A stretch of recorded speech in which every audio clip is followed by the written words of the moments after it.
Welcome to PCN news. ఈ వార్తలు మీకు సమర్పిస్తున్న వారు శ్రీ విజయ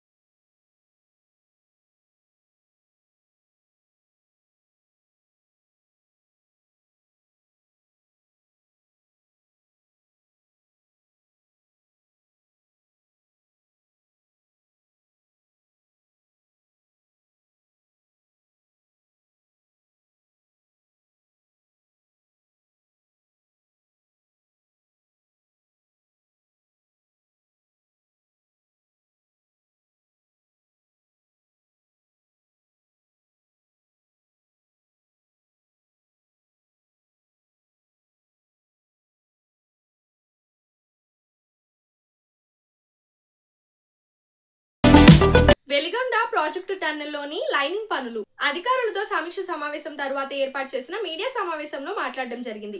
ఈ సమావేశంలో Markapuram MLA Kandula Narayana Reddy, TDP Yerragondapalem incharge Erikshan Babu, irrigation advisor Venkateswararao పాల్గొన్నారు. 2026 కల్లా వెలుగొండను పూర్తి చేసి కృష్ణా జలాలు యొక్క ప్రకాశం జిల్లాకు తీసుకురావాలనేటువంటి లక్ష్యంకి అనుగుణంగా కూటమి ప్రభుత్వం అధికారంలోకి వచ్చినటువంటి 18 నెలల్లోనే పనుల్ని శరవేగంగా చేస్తూ ఎప్పటికప్పుడు స్వయంగా పర్యవేక్షణ చేస్తూ ఉన్నాం. ఈ నెల రోజుల్లోనే 3 సార్లు ప్రత్యక్షంగా వెలుగొండ పనుల్ని పర్యవేక్షించామని అంటే ఈ యొక్క కూటమి ప్రభుత్వం లక్ష్యం ఏమిటనేది మీ అందరికీ కూడా అర్థమవుతున్నటువంటి పరిస్థితి. ఎంత దురదృష్టం అని అంటే ప్రకాశం జిల్లా వెనుకబడిన జిల్లా, ఫ్లోరైడ్ బాధితులు ఉన్నటువంటి జిల్లా, ఇటువంటి జిల్లాను కూడా మోసం చేయాలనేటువంటి ఆలోచన జగన్మోహన్ రెడ్డి గారిలో వచ్చింది అంటే కనీసం వేసమెత్తు మానవత్వం కూడా ఆయన దగ్గర లేదు అనిపిస్తూ ఉంది. ఎందుకంటే మొన్న చంద్రబాబు నాయుడు గారు మేము ఎప్పుడు మీటింగ్ రివ్యూ పెట్టుకున్నా వెలుగొండ నుంచి తప్పనిసరిగా మాట్లాడుతూ ఉన్నారు. ఆ రోజు 96లో భూమి పూజ చేసినటువంటి ప్రాజెక్టు పుట్టినరోజున వెలుగొండ దశాబ్దాలు గడుస్తున్న అది పూర్తవలేదని ఆవేదన చంద్రబాబు నాయుడు గారు వ్యక్తం చేస్తూ ఉన్నారు. అందుకే ఈ కూటమి ప్రభుత్వంలో మన ప్రయారిటీ వెలుగొండ. 26 కల్లా వెలుగొండ పూర్తి చేసుకుని ఆ కృష్ణా జలాలు అటు ప్రకాశం జిల్లాకు అందించాలనే లక్ష్యం ఇవాళ ఒక మానవత్వం ఇవాళ చంద్రబాబు నాయుడు గారిలో ఉంటే 5 సంవత్సరాలు ఇప్పుడే చెప్తూ ఉన్నారు పత్రిక విలేకరులు కూడా. ఆ రోజు ఉన్నటువంటి ముఖ్యమంత్రి 4 తేదీలు ఇచ్చాడని జగన్మోహన్ రెడ్డి గారు. 4 తేదీల్లో వేసమెత్తు పనులు కాలేదు. ఎన్నికలు వస్తున్నాయని చెప్పి మోసం దగా చేయడానికి ఇక్కడ ఒక స్తూపాన్ని ఆవిష్కరించాడు. స్తూపాన్ని ఆవిష్కరించి జాతికి అంకితం అని అంటే 30 సంవత్సరాల కళ నెరవేరుతుందంటే పండుగ వాతావరణం ఉండాలి. కానీ జగన్మోహన్ రెడ్డి ఇక్కడ స్తూపాన్ని ఆవిష్కరించినప్పుడు ఎటువంటి పరిస్థితులు ఉన్నాయి?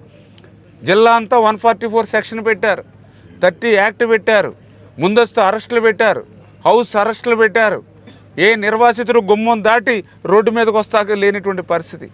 ఏ రైతు నాయకుడు వీధిలోకి వచ్చేటువంటి పరిస్థితి లేకుండా నిర్బంధాలు పెట్టి, పరదాలు కట్టి, బ్యారికేడ్లు కట్టి ఆ రోజు స్తూపాన్ని ప్రారంభోత్సవం చేశాడంటేనే అది ఉత్తుత్తి ప్రారంభోత్సవం, దగా మోసం అని అందరికీ అర్థమవుతున్నటువంటి పరిస్థితి నెంబర్ 1.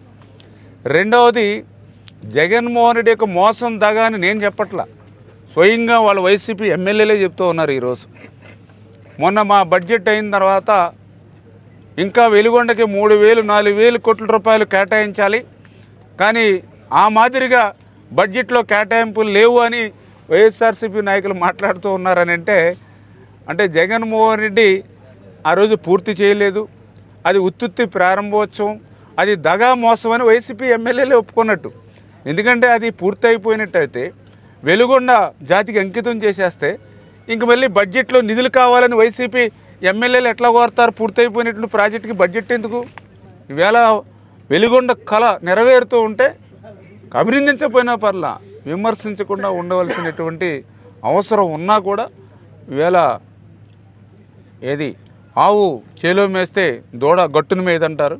అందుకే జగన్మోహన్ రెడ్డి అబద్ధాలు, అసత్యాలు మాట్లాడితే ఈవేళ వైసీపీ నాయకులు కూడా దాన్నే ఆచరణలోకి తీసుకున్నట్టే నాకు నిన్న ఇక్కడ ఉండేటువంటి ఎమ్మెల్యే మాట్లాడితే అనిపించినటువంటి పరిస్థితి. వాళ్ళు చేసినటువంటి అన్యాయానికి ఈవేళ ఈ యొక్క జిల్లాలో మరి ప్రజల దగ్గరికి వెళ్ళేటువంటి హక్కును కూడా వాళ్ళు కోల్పోయారనే విషయాన్ని కూడా మీ ద్వారా కూడా తెలియజేసుకుంటూ ఖచ్చితంగా రేపు 2026 కల్లా ఆ వెలిగొండను పూర్తి చేసేటువంటి విధంగా లక్ష్యాన్ని చేరుకునేటువంటి విధంగా పూర్తి చేసి ఆ కృష్ణ జలాలను ఆ నల్లమల సాగర్కి తీసుకెళ్లేటువంటి బాధ్యతను ఈ కూటమి ప్రభుత్వం తీసుకుంటుంది, చంద్రబాబు నాయుడు గారు తీసుకుంటారని చెప్పి మరొక్కసారి మీ ద్వారా తెలియజేసుకుంటాం. రాజీయే రాజమార్గమని అన్నారు. 10వ జిల్లా అదనపు న్యాయమూర్తి వాసంతి నర్సాపురం కోర్టు ప్రాంగణంలో నిర్వహించిన జాతీయ లోక్ అదాలత్ను జిల్లా 10వ అదనపు న్యాయమూర్తి వాసంతి ప్రారంభించారు. ఈ సందర్భంగా మాట్లాడుతూ కేసుల పరిరక్షణలోని రాజకీయ మార్గమే రాజమార్గమని, దీనివల్ల కక్షలు పెరగవని, కోర్టు చుట్టూ తిరిగే సమయాన్ని డబ్బును వృధా చేసుకోవాల్సిన అవసరం ఉంటుందని అన్నారు. కార్యక్రమంలో senior civil judge G Gangaraju, additional judicial first class supreme court వారి ఆదేశాల ప్రకారం రాజలక్ష్మి, నర్సాపురం మనం bar association national Lok Adalat జరిపించడం జరుగుతుంది. మరి మీరందరూ వచ్చారు కాబట్టి ఖచ్చితంగా మీ కేసుని పరిష్కరించుకుంటూ వెళ్ళాలి. దానివల్ల మీకు సమయం ఆదా అవుతుంది. మళ్ళా రేపు నుంచి కోర్టు వచ్చే పరిస్థితి ఉండకూడదు. ఎలాగో మీరు చాలా వచ్చారు కాబట్టి ఖచ్చితంగా మీ కేసులు పరిష్కరించుకుంటూ వెళ్తారని కోరుకుంటున్నాము. ఇక్కడ మనము సుప్రీంకోర్టు వారు చెప్పిన జాతీయ లోక్ అదాలత్ కోసం ఇక్కడ మనము అందరము ఈ సభను ఏర్పాటు చేసుకోవాల్సి వచ్చింది. ఈరోజు ఎంతవరకు రాజీ చేసుకోవాలి అనుకుంటారో సివిల్ అండ్ క్రిమినల్ కేసులు అంతవరకు బాగా రాజీ చేసుకోవచ్చు. మీరు త్వరగా రాజీ చేసుకుంటే ఇక్కడ మీరు ఎక్కువ సార్లు కోర్టుకు తిరగకుండా త్వరగా మీ సమస్యలు పరిష్కారం అవుతాయి. రాజీయే రాజమార్గము అన్నారు. అందుకని చెప్పేసి త్వరగా అందరూ మీ యొక్క సమస్యలు ఎన్ని ఉన్నాయో అన్ని త్వరగా కేసులు నిర్ణయించుకోవచ్చు. ఈరోజు అంత మంచి అవకాశాన్ని ఇచ్చారు మన సుప్రీంకోర్టు వారు. మన హానరబుల్ సుప్రీంకోర్టు వారు ఒక డెసిషన్కి వచ్చారు.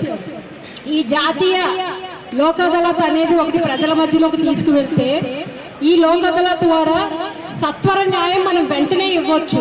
ఎలా ఇవ్వచ్చు సత్వర న్యాయం? ఇప్పుడు ఈ లోక్ అదాలత్ 2 పార్టీలు ఉన్నారనుకోండి, ఏ అండ్ బి అన్న వ్యక్తులు.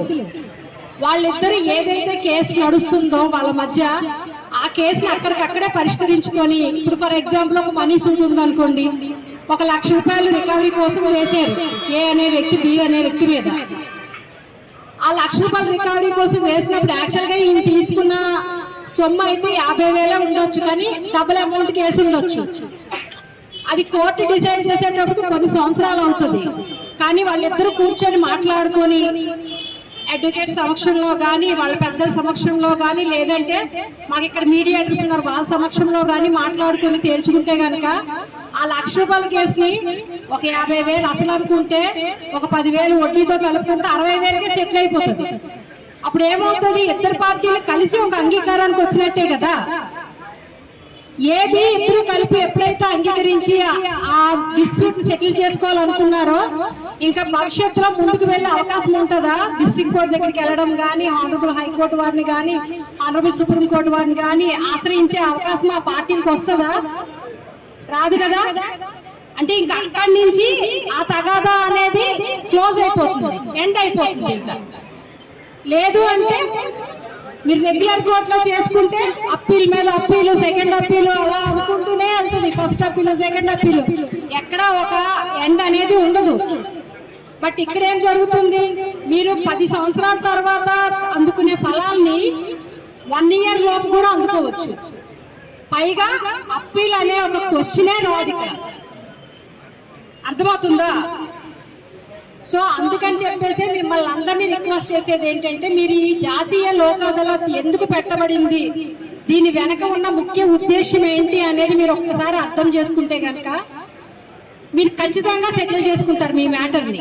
కాబట్టి ప్రజలందరూ కూడా కక్షిదారులు ఎవరైతే ఉన్నారో రాజీ పడదగ్గ క్రిమినల్ కేసులు, సివిల్ కేసులు, మోటార్ యాక్సిడెంట్ కేసులు, ఇలా ప్రతి కేసులు ఏదైతే రాజీ చేయొచ్చో అన్ని కేసులు కూడా ఒక మంచి ఆలోచనతో ముందుకొచ్చి రాజీ చేసుకొని సత్వర న్యాయం పొందాలని చెప్పి నేను హార్ట్ఫుల్ గా కోరుకుంటున్నానండి. Srisailam left bank canal Telangana tunnel పనులోని 8 మంది చనిపోయిన ఘటన చూసాము. అటువంటి కష్టమైన మన ఆంధ్రప్రదేశ్ వెలిగొండ టన్నెల్ పనులు వేగవంతం చేయడానికి మంత్రి రామానాయుడు పరిశీలించారు. టన్నెల్లో పనిచేస్తున్న సుమారు 300 మంది కార్మికులతో పాటు 4 గ్యారంటీలతో చూస్తున్న లైనింగ్ పనులు పర్యవేక్షణకు 17 కిలోమీటర్లు టన్నెల్ లోపలికి వెళ్లి పనులు పరిశీలించి ఏజెన్సీకు అధికారులకు 2026 కల్లా పూర్తి చేసేలా మంత్రి ఆదేశాలు ఇచ్చారు. చంద్రబాబు లక్ష్యం ఆదుకునే విధంగా గ్యాంట్రీలను మరింత పెంచుకుంటూ రాత్రి పగలు షిఫ్టుల వారీగా పనిచేస్తూ నిరంతర పర్యవేక్షణతో క్వాలిటీతో పనులు చేయాలని క్షేత్రస్థాయికి టన్నెల్లోకి వెళ్లి దిశానిర్దేశం చేశారు.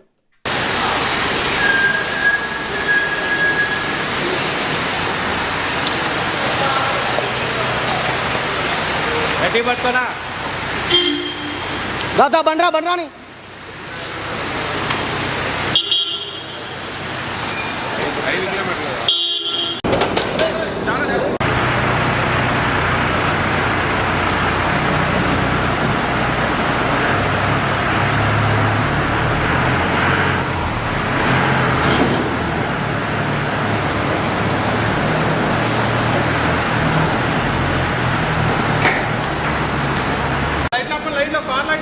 కార్ లైట్లు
శ్రీశైలం వెళ్ళారు కాబట్టి ఈ రూటు మీరు 2-3 ట్రైన్లు పెట్టుకున్నానే కానీ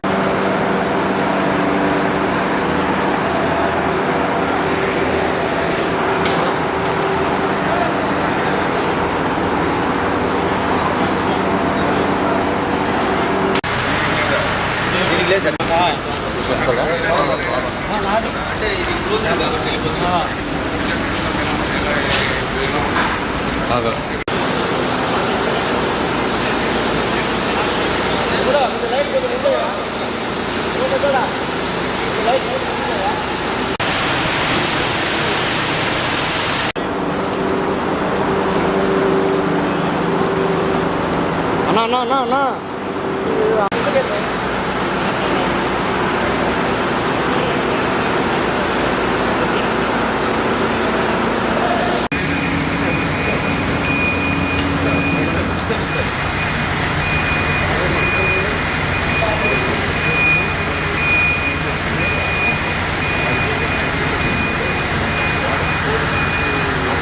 ఇది కూడా 9.2.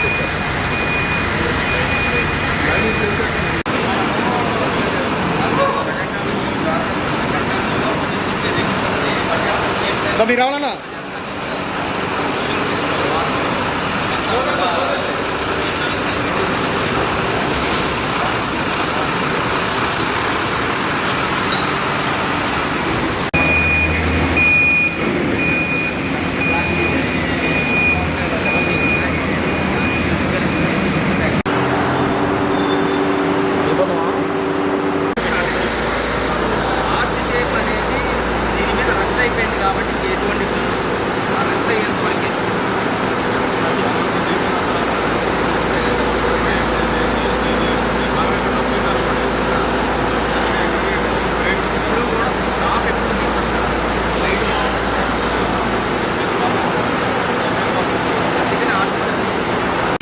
బయట ఉన్న ఒకటే ఇక్కడ ఉన్న ఒకటే ఎందుకన్నా ఇంకా మొగమొక్కలు తెలియదు కదా. కండలో ఉన్నారా బయట? నర్సాపురం నియోజకవర్గం తెలుగుదేశం పార్టీ కార్యాలయంలోని గ్రీవెన్స్ కార్యక్రమంలో ప్రజా సమస్యలపై ఫిర్యాదులు స్వీకరిస్తున్న ఆంధ్రప్రదేశ్ మత్స్యకార అభివృద్ధి కార్పొరేషన్ చైర్మన్ కొల్లు పెద్దిరాజు ఈ సందర్భంగా ఆయన మాట్లాడుతూ నియోజకవర్గంలోని ప్రజల యొక్క సమస్యలను తెలుసుకుని పరిష్కరిస్తున్నామని ఆయన అన్నారు. గత ప్రభుత్వంలోని ఇళ్ల స్థలాలు ఇచ్చి వాళ్లకు స్థలం చూపించకుండా ప్రభుత్వం నిర్లక్ష్యం చేయడం వల్ల ప్రజలు ఆ ఇళ్ల పట్టాలు పట్టుకొని వచ్చి మా సమస్య తీర్చాలని కోరుతున్నారన్నారు. వారు రాజకీయ లబ్ధిగా పొందడానికే హామీలు ఇచ్చారా తప్ప ప్రజలకు సమస్యలు ఎక్కడా కూడా పట్టించుకోలేదన్నారు. ఈ కార్యక్రమంలో ఏఎంసీ చైర్మన్ శ్రీమన్నారాయణ, అగ్నికుల క్షత్రియ కన్వీనర్ కొప్పాడి రవీంద్రనాథ్ ఠాగూర్, వాతాడి ఉమామహేశ్వరరావు, శంకు భాస్కర్ నాయుడు, మావూరి ఆనంద్ కుమార్, జక్కం కాశీ, కల్లాటి బాలకృష్ణ, ముస్కోటి రవి, మల్లాడి మూర్తి తదితరులు ఫిర్యాదు స్వీకరిస్తూ పాల్గొన్నారు.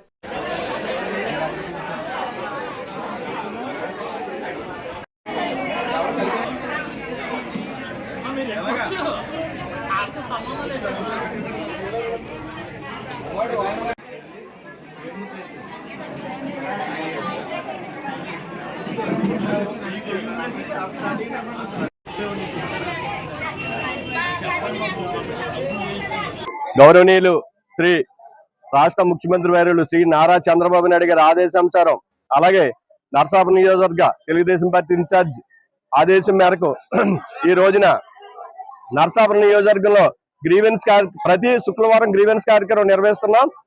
దాంట్లో భాగంగా ఈ రోజు కూడా నిర్వహిస్తున్నాం. ఇది అనుస్వర స్పందన ప్రజల నుంచి వస్తుంది.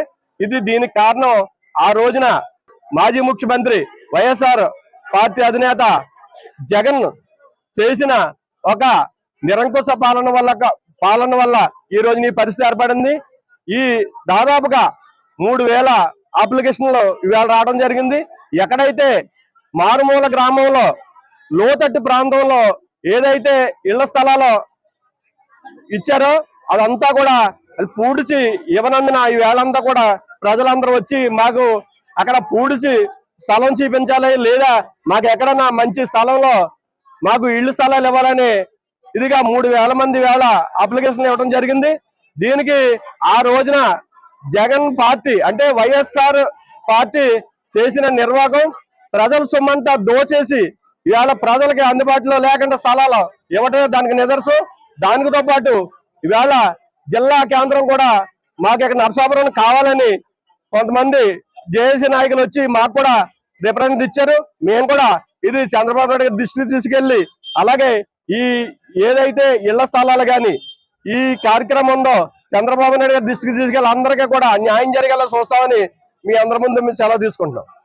సార్, ఈ రోజున గ్రీవెన్స్ గత 4 వారాలుగా మేము నిర్వహిస్తున్నాం.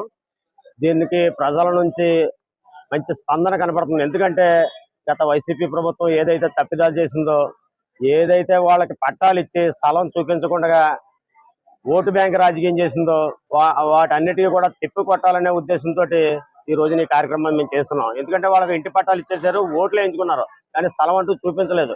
అది కూడా 1 సెంటు స్థలం, అది కూడా మారుమూల ఎక్కడో మంగళగుంటపాలెం అనే ఆ ఏరియాలోను పట్టణం వాళ్ళు కూడా ఇవ్వడం జరిగింది. ఈ విధంగా తప్పుదం చేయటం వల్ల ఈ రోజున మొత్తం ఎంతమంది అయితే పట్టాలు తీసుకున్నారో మేము చూస్తున్నామండి. ఎవరైతే ఇంటి పట్టాలకు వస్తున్నారో ఇంటి పట్టాలకు వచ్చిన వాళ్ళు 90% వాళ్ళ చేతిలో పట్టా ఉంటుంది, స్థలం లేదని చెప్తున్నారు. ఈ విధంగా వాళ్ళందరూ కూడా ఇబ్బంది పడటం వల్ల చంద్రబాబు నాయుడు గారు ఆదేశానుసారం మేమైతే గ్రీవెన్స్ లో ఇవన్నీ తీసుకుంటున్నాం. ఇవన్నీ కూడా పార్టీ మా రాష్ట్ర కార్యాలయాన్ని పంపిస్తున్నాం. అక్కడ నుంచి కూడా ఎవరైతే మాకు అప్లికేషన్ ఇస్తున్నారో వాళ్ళందరికీ కూడా ఫోన్ కాల్స్ వస్తున్నాయి. త్వరలోనే ఇవన్నీ కూడా పరిష్కారం అవుతాయి. అదే విధంగా దీంతో పాటు బీసీలకు సంబంధించి 50 సంవత్సరాలకే పెన్షన్ ఇస్తానంటం వల్ల వారు కూడా చాలా మంది వచ్చి మాకు పెన్షన్ ఇప్పించాలనేసి బీసీ కమ్యూనిటీకి సంబంధించిన వ్యక్తులు చాలా మంది వచ్చి మమ్మల్ని కోరుతున్నారు. కానీ దానికి సంబంధించిన జీవో ఇంకా విడుదల కాకపోవడం వల్ల మేము కొంచెం తీసుకోవడం ఆలస్యం అవుతుంది. ఖచ్చితంగా వారికి కూడా చంద్రబాబు నాయుడు గారు ఈ మధ్యకాలంలోనే నిర్ణయం తీసుకుని వారు కూడా ఇస్తారనేసి మేము ఆశిస్తున్నాం. ఖచ్చితంగా ఏదైతే చంద్రబాబు నాయుడు గారు తలపెట్టారో వాళ్ళందరికీ కూడా ఇళ్లు లేని వారికి ఇళ్ల స్థలాలు ఇచ్చి ప్రతి ఒక్కరికి న్యాయం చేస్తారనేసి మేము ముఖ్యంగా మేము తెలియజేసుకున్నాం. నరసాపురం నియోజకవర్గంలో తెలుగుదేశం పార్టీ ఆఫీసులో గ్రీవెన్స్ జరుగుతుంది. కారణం ఏంటంటే నరసాపురం పట్టణ ప్రజల్ని వైఎస్ఆర్సీపీ పార్టీ స్థానిక ఎన్నికల ముందు దగా మోసం చేయడం జరిగింది. మీకు మంచి ఇల్లు కట్టిస్తాం, మంచి ఇదే వస్తామని చెప్పని ఒక పనికి మాలినటువంటి ఒక కాగితం చేతితో పట్టి ఆ లోటు వేయించుకోవడం జరిగింది. ఆ రోజున 95 ఎకరాల 56 సెంట్ల భూమి మంగళవటపాలెంలో లోతట్టులో మరి అత్తమాను నీటిలో మునుగుండే భూమి, నివాస యోగ్యం కాని భూమి ఆ రోజున వైఎస్ఆర్సీపీ వారి యొక్క లబ్ధి కోసం ఆ భూమిని కొనుగోలు చేసి 5,000 మందికి మేము పట్టాలిస్తామని 4,622 మందికి పట్టాలు ఇవ్వడం జరిగింది. ఆ పట్టాలన్నీ కూడా ఏం చేశారంటే అందులో ఒక 18 ఎకరాలు ఎన్ఆర్జీఎస్ ద్వారా పూడ్చాడు, ఒక 12 ఎకరాలు హౌసింగ్ బోర్డు ద్వారా పూడ్చి అంత మట్టిగా పూడ్చి అందులో 629 మందికి నివాస స్థలానికి చూపించడం జరిగింది. ఈ 600 మందిలో దాదాపు 350 మంది ఇల్లు కట్టుకున్నారు. మిగతా వాళ్ళు పునాదుల్లోనే ఉండిపోయి మిగతా 4,000 మందికి కూడా వారికి ఒక పట్టా కాగితం చేతికిచ్చి వారికి స్థలం ఎక్కడో చూపించకుండా వారి స్థలానికి వారు హ్యాండ్ ఓవర్. పాలకొల్లు మండలం వడ్నవానిపాలెం గ్రామంలోని 32 లక్షల నిధులతోని పంచాయతీ భవన నిర్మాణానికి 15 లక్షల వ్యయంతో శ్మశాన వాటిక అభివృద్ధి పనులకు మంత్రి నిమ్మల రామానాయుడు శంకుస్థాపన చేశారు. మంత్రి నిమ్మల మాట్లాడుతూ గతంలో ప్రజలు దొంగకు తాళాలు ఇచ్చినందుకే రాష్ట్ర నిధులన్నీ దోచుకుపోయారని, రాష్ట్ర అభివృద్ధికి సున్నా చుట్టి 14 లక్షల కోట్ల అప్పుల భారాన్ని జగన్ మిగిల్చాడంటూ ఆరోపించారు. రాష్ట్రంలోని భావితరాల భవిష్యత్తు కోసం అభివృద్ధి సంక్షేమం అందిస్తున్న కూటమి ప్రభుత్వాన్ని ప్రజలు ఆశీర్వదించాలని కోరారు. గ్రామాల్లోని శ్మశాన వాటికల అభివృద్ధికి దాతలు, ప్రజలు స్వచ్ఛందంగా సహకరించాలని పిలుపునిచ్చారు.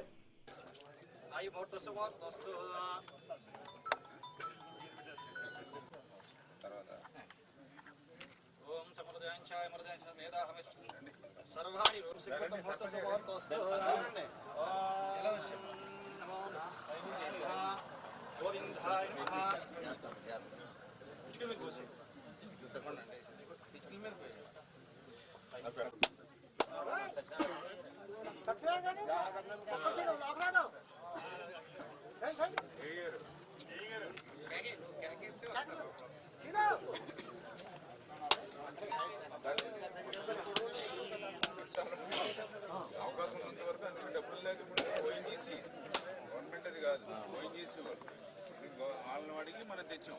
ఇది 10.5 మీటర్స్ ఉంది అక్కడ, 10.5 ఉంది ఇక్కడ.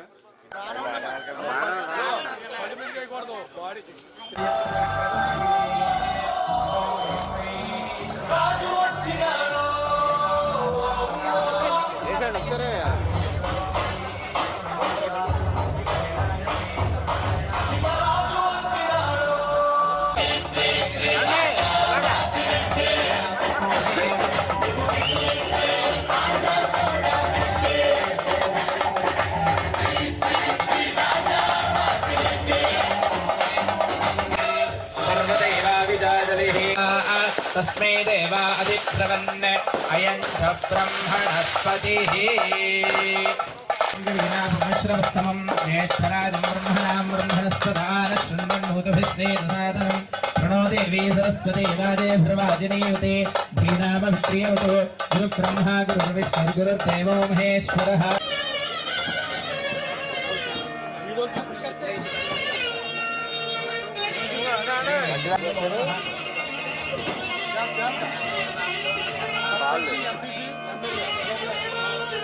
देव्यै नमो महात्मायामि धनं समर्पयामि श्रीमन्दिराक्षरभूत ब्रह्मेन्द्र गंगाधर मां त्रैलोक्यवृण्डीं सरसिजां क्रियां ॐ ध्रुवन्दे राजावरुणो ध्रुवन् देवो बृहस्पतिः ध्रुवन्द इन्द्रश्चाग्निश्च राष्ट्रं धारयतान् ध्रुवम् पर्वदैवाविजाजलिः इन्द्रैवेह ध्रुवस्तिष्ठा इह राष्ट्रं धारय अभिनिष्टप्रतन्यतः अधरेशं दुशत्रवः इन्द्रैव वृत्रः तिष्ठा अपः क्षेत्राणि सञ्चेतो इन्द्रैरम्ये धरते ध्रुवन् ध्रुवेण हंसाः ध्रुवन् देवो बृहस्पतिः ध्रुवन्द इन्द्रश्चाग्निश्च राष्ट्रं धारयतान् ध्रुवम्.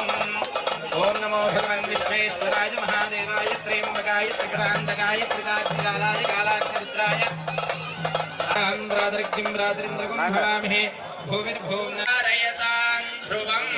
अयं मुहूर्तः शुभमुहूर्तो अस्तु. राजाधिराजाय प्रसक्य साहिनिके नमो वयं वै श्रवणाय कुर्महे समेकामाय मह्यम्. ముఖ్య అతిథులుగా విచ్చేసిన మన ప్రీతమ నాయకులు గౌరవ శాసనసభ్యులు రాష్ట్ర జనవరి శాఖ మార్చులు డాక్టర్ నిమ్మల రామానాయుడు గారిని వేదిక మీదకి సాదరంగా ఆహ్వానిస్తా ఉన్నాం. అదేవిధంగా మన ఎక్స్ఎమ్మెల్సీ గారు, గొడ్డుముక్కల గాంధీ విజయ భాస్కర్ గారు, మామిడిశెట్టి పెద్దిరాజు గారు, జీవి గారు, పాలకొల్లు నియోజకవర్గ సమన్వయ కమిటీ సభ్యులందరూ కూడా వేదిక మీదకి సాదరంగా, అల్లం బుజ్జి గారిని వేదిక మీద సాదరంగా ఆహ్వానిస్తా ఉన్నాం. ఒక నిమిషం మాట్లాడు.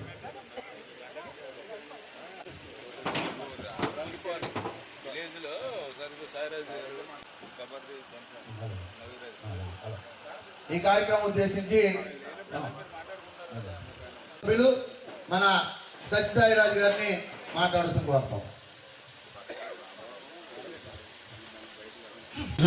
వడ్లవానిపాలెం గ్రామంలో పంచాయతీ కార్యాలయం ఎప్పుడో 40 సంవత్సరాల క్రితం నిర్మాణం చేసినటువంటి పంచాయతీ కార్యాలయం శిథిలా వ్యవస్థకి చేరుకున్నటువంటి పరిస్థితుల్లో మళ్ళీ ఈరోజు 32 లక్షల రూపాయలు 32 లక్షల రూపాయలు ఈరోజు నిధులు మంజూరు చేసి ఈరోజు మనం శంకుస్థాపన చేసుకునేటువంటి పరిస్థితి.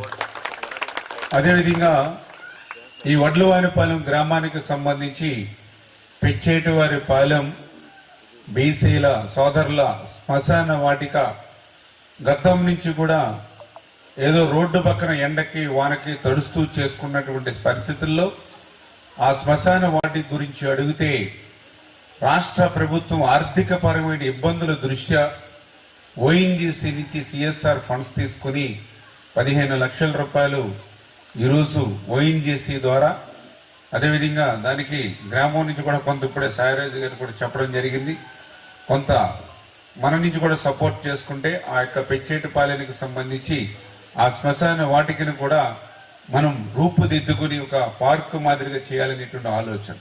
ఈరోజు ఈ గ్రామంలో ఇంత పెద్ద ఎత్తున సుమారు 8 కోట్ల చిల్లరతో అభివృద్ధి కార్యక్రమాలు తీసుకోవడం అంటే చిన్న విషయం కాదు.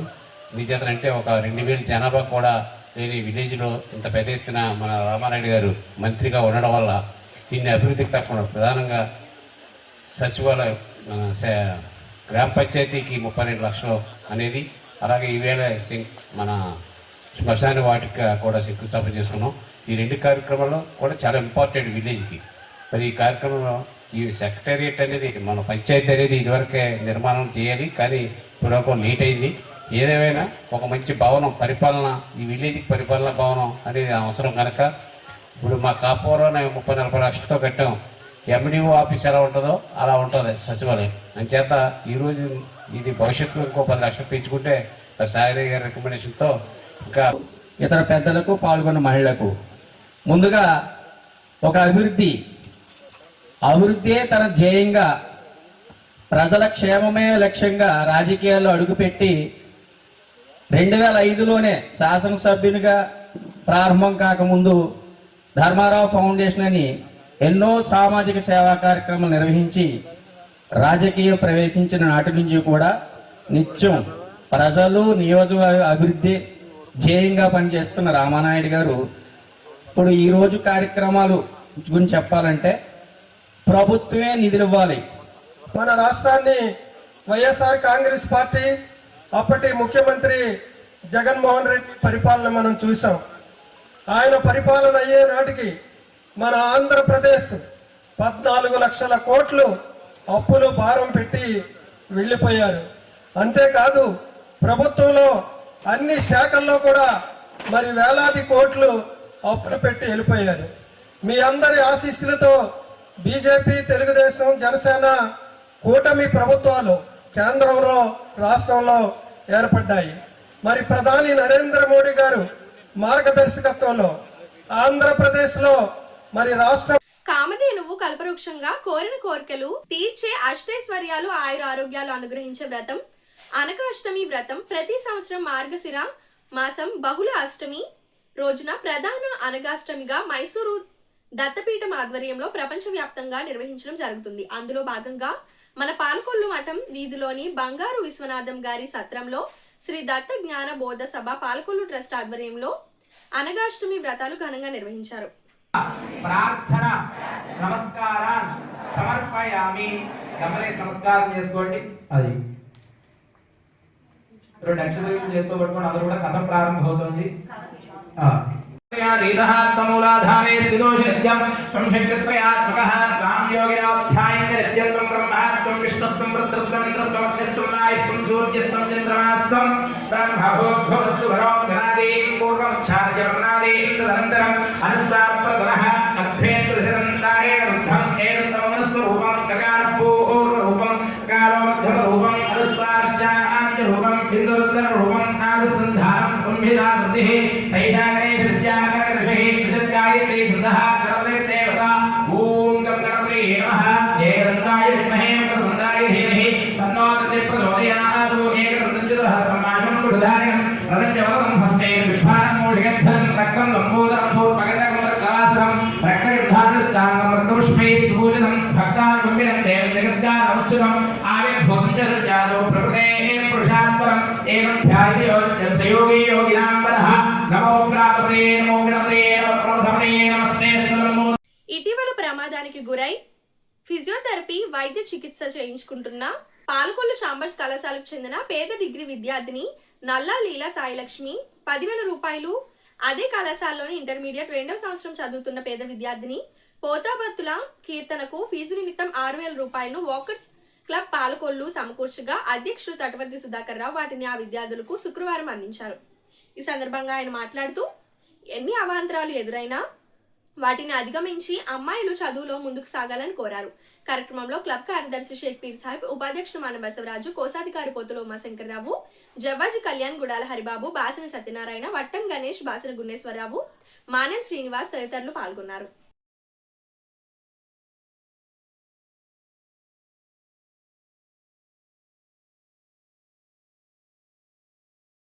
నా పేరు పోతాబత్తుల కీర్తన. మా అక్క పేరు భవానీ. గతంలో పుస్తకాల నిమిత్తం 3,600 రూపాయలు మాకు వాకర్స్ క్లబ్ వారు సహాయం చేశారు. ఇప్పుడు నా ఫీజు నిమిత్తం 6,000 రూపాయలు వాకర్స్ క్లబ్ వారు నాకు సహాయం చేశారు. దాన్ని బట్టి మీకు అందరికీ ధన్యవాదాలు.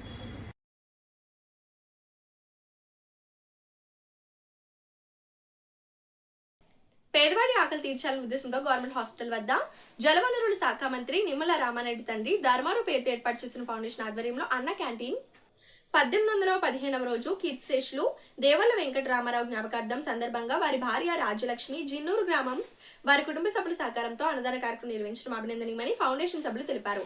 ఈ కార్యక్రమంలో పాల్వలస తులసిరావు, పిసిని రాము, దాతలు, కమిటీ సభ్యులు తదితరులు పాల్గొన్నారు. ఉండాలని స్పందించి మొబైల్ వాహనం ద్వారా అన్నా క్యాంటీన్ నిర్వహణ ఈ రోజుకి 1815 రోజుకు చేరుకుంది. ఈ 1815 రోజులు నిర్విఘ్నంగా నిరాఘాటంగా ఈ పేదల ఆకలి తీరడానికి ప్రధాన కారణం దాతల సంపూర్ణ సహాయ సహకారాలు. ఈ రోజున ఈ పేదల ఆకలి తీర్చేటువంటి దాత కీర్తిశేషులు దేవళ్ళ వెంకట రామారావు గారు, టీవీఆర్ గారు అంటాం, హెచ్ఎం మాస్టర్ గారు, వారి వర్ధంతి సందర్భంగా వారి భార్య రాజ్యలక్ష్మి గారు, బేబీ గారు అంటాం, వారి జిన్నూరు గ్రామం ఈ కార్యక్రమాన్ని ఏర్పాటు చేయడం జరిగింది. టీవీ రామారావు గారి ఆత్మకు శాంతి చేకూరాలని, ఆ కుటుంబానికి అష్టైశ్వర్యాలు కలిగి ఇటువంటి పేదల ఆకలి తీర్చేటువంటి సంకల్ప బలాన్ని ఆ భగవంతుడి ఎల్లవెల్లలా అందించాలని మనసావాచ కోరుకుంటూ ఈ కార్యక్రమాన్ని ప్రారంభించవలసిందిగా మా నాయకులు కోరుతున్నారు.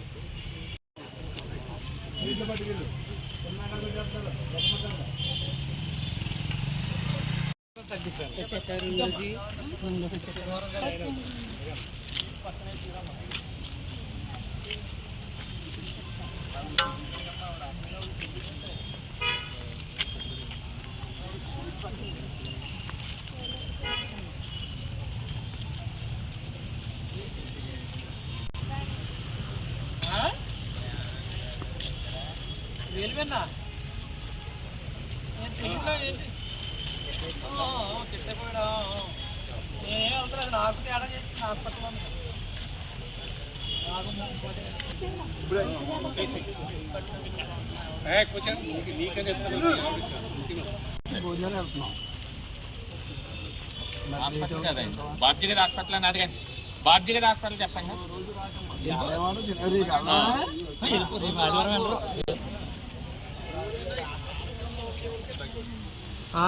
వీడియో తెస్తున్నాను.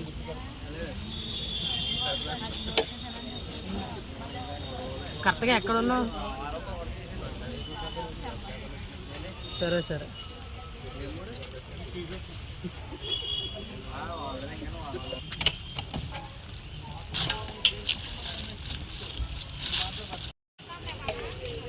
పూలపల్లి అంట.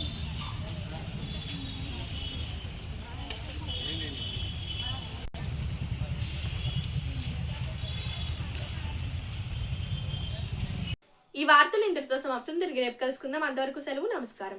శ్రీ విజయ